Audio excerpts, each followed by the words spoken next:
the Channel coast, the rude Atlantic's roar, the ocean knocking at our island door. Here is the friend that kept our foes afar. Here is the foe that made us what we are.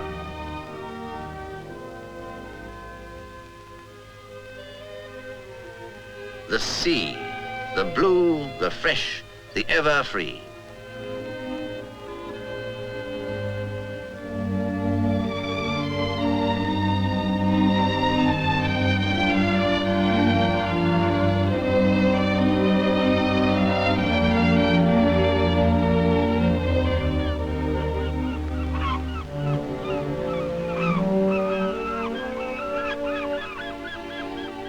For we are an island people, a seagoing people. The way of the sea is in our blood.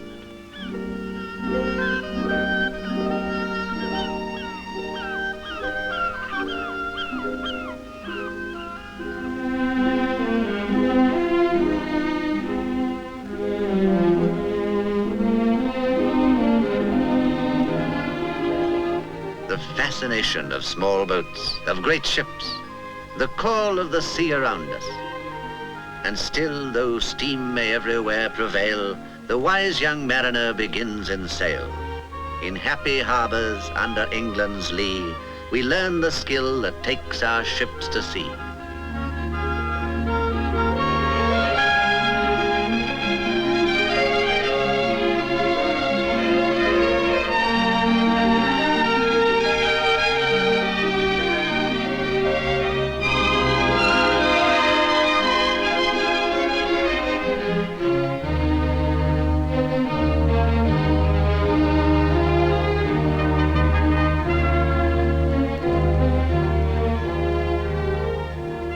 A lovely ship. The world must own our worth while we can send such beauty around the earth. A ship's a little world, a city in the sea, a floating world in which we can drift to distant shores.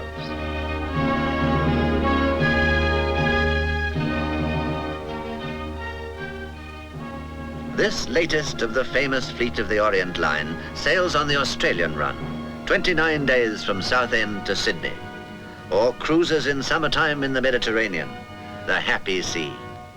As she sails, who wouldn't go with her? Who wants to be left ashore?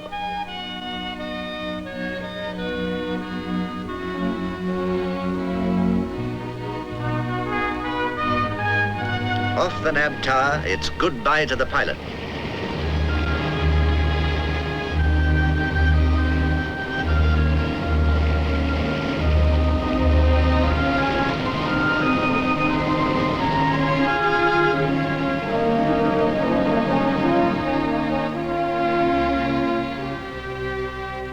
Full speed ahead, the ship's alone and free. A little world, a city in the sea. Yes, we're a city of 1,500 souls all told, and I, as captain, am responsible for the lot. Safety, food, health, their lives and their livers. A ship like this has as many departments, as many problems as a great hotel or hospital. I've grand officers and a fine crew. They're all as proud of the ship as I am, and I believe just as wedded to their jobs. Maybe we think a lot of ourselves up here on the bridge.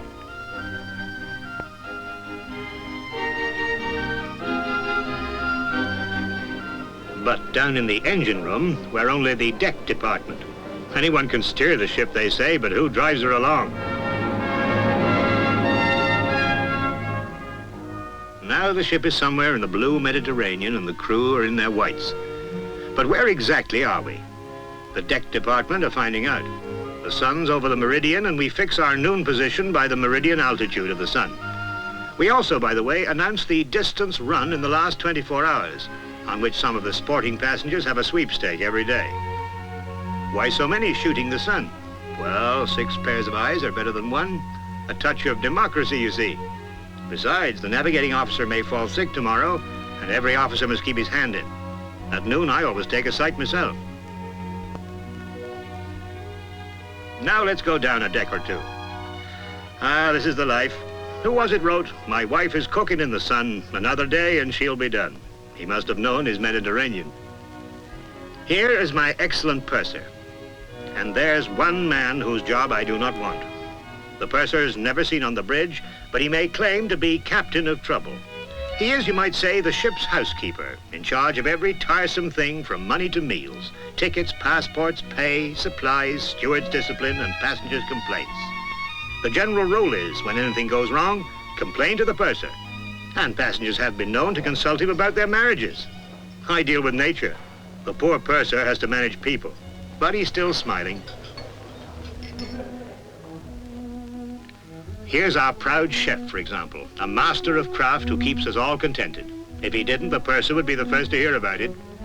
Bit of a change after the salt pork and ship's biscuits of my early days. No wonder some of our lady passengers tell the chef he's wonderful. After all, he can do his shopping in half a dozen countries.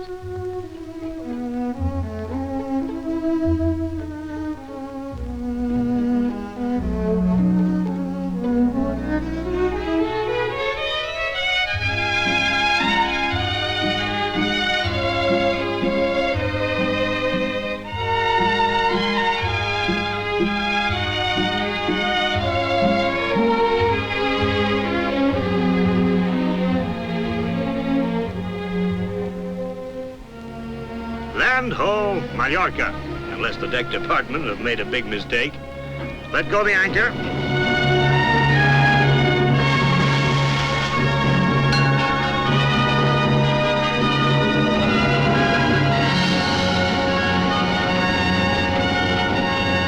Palma, the capital of Mallorca in the Balearic Islands belonging to Spain.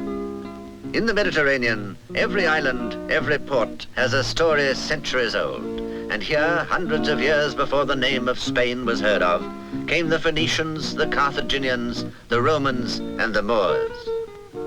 The island's beautiful, the people friendly, and there's the rich wine, the gay music of Spain.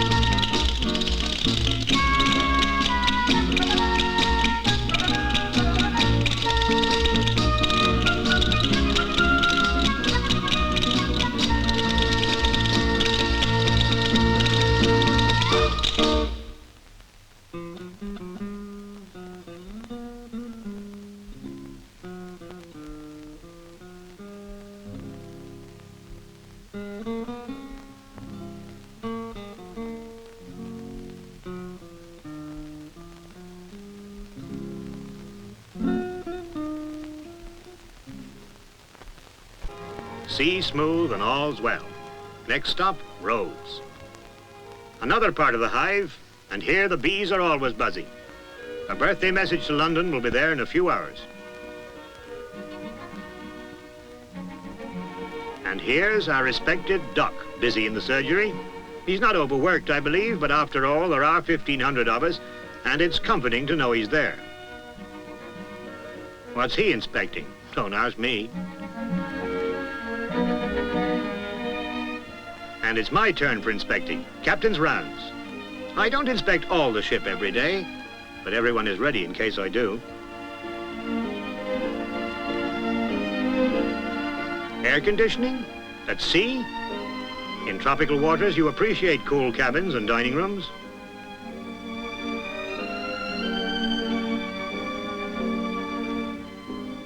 Here's the Oronce telephone exchange, as busy as city or central. A big help in a big ship, and it saves the passengers many a long walk.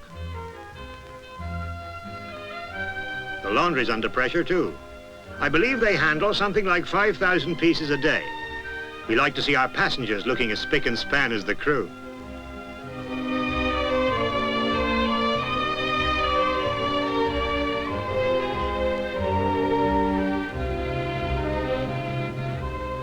There's a bank aboard as well. Cashing a check at the purser's office. Someone's going ashore, or perhaps it's a bridge debt.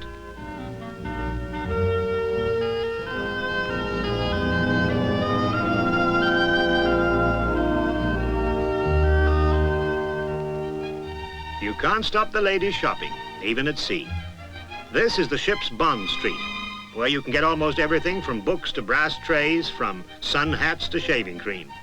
Here, if you liked, you could get your souvenirs of a dozen countries without ever going ashore. Cheaper probably too, and no foreign money trouble.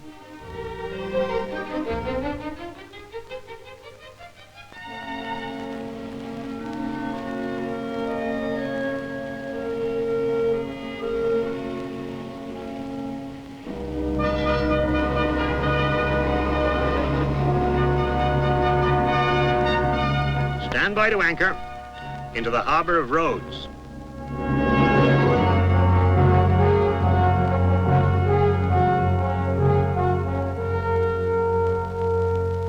Mountainous, fertile, it enjoys, they say in the guidebook, the most beautiful climate in the Mediterranean. Here was one of the 7 wonders of the world, the Colossus of Rhodes, an enormous statue in bronze 112 feet high. But it was thrown down by an earthquake, for which no doubt the purser will be blamed.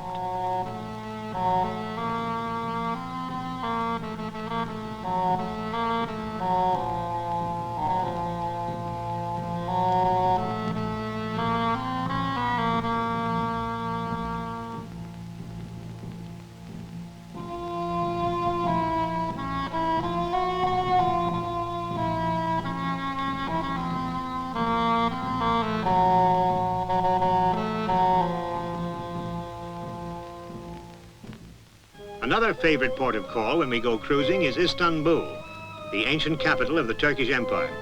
I can't get out of the habit of calling it Constantinople. A city built like Rome on 7 hills. Europe and Asia join hands across the narrow waters at Istanbul, the gateway of the East.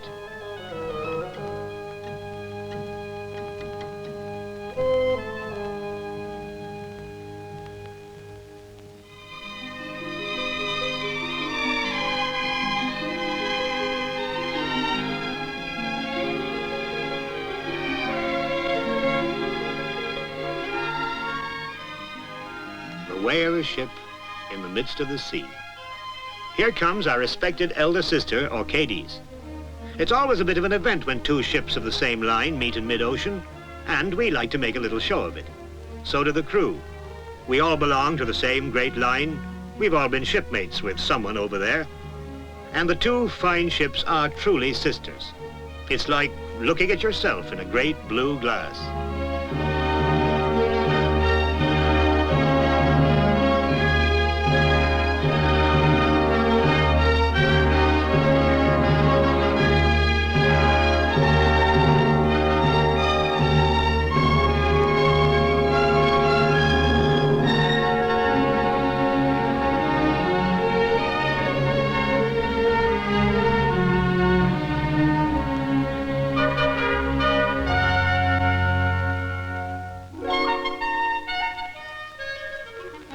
The swimming pool. In sunny seas, the social center of the ship.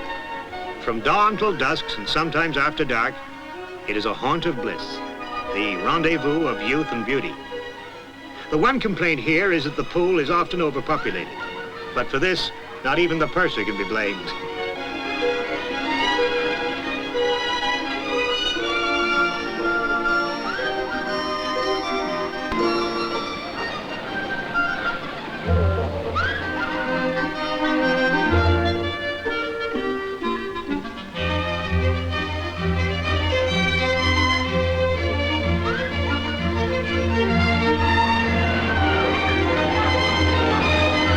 Gliding across the smooth Mediterranean, lingering in ports and cities, vivid with color, mellow with history.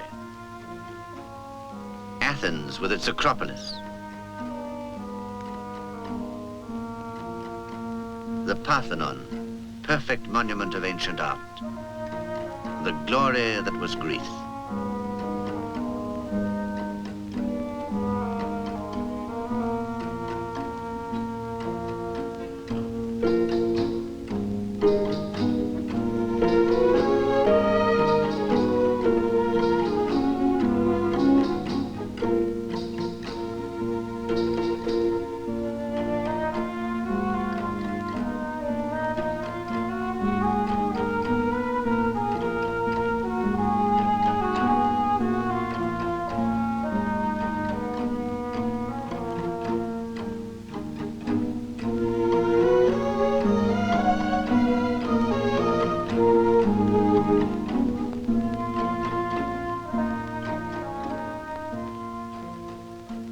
Homeward bound, the ship drops anchor in the Bay of Naples, within the shadow of Vesuvius. Nearly 2,000 years ago, the volcano erupted and buried the famous Roman city of Pompeii. But a century ago, its wonders were unearthed, and the people of the 20th century can stroll among the temples and the houses of the ancient Romans. Naples itself is picturesque, but no beauty spot, though it's so beautifully situated. Better to wander south across the bay, where within sight of the ship lies the sunny paradise of Sorrento, Italy at its most romantic.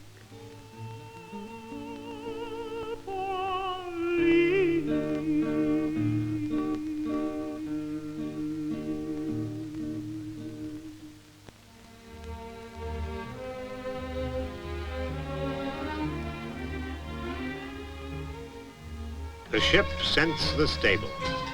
The passengers feel they've known each other all their lives. They have steamed 5,000 miles together. They have been to fair coasts and lovely islands and peeped at many centuries.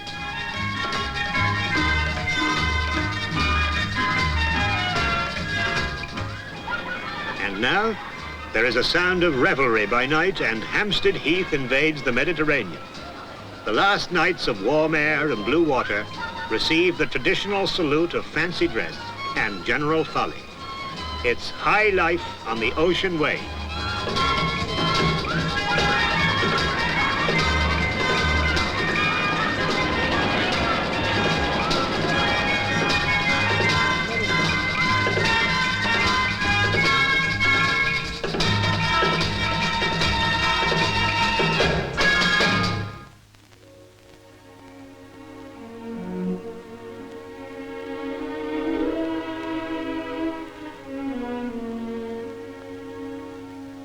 The way of a ship in the midst of the sea. A lovely ship. The world must own our worth, while we can send such beauty round the earth.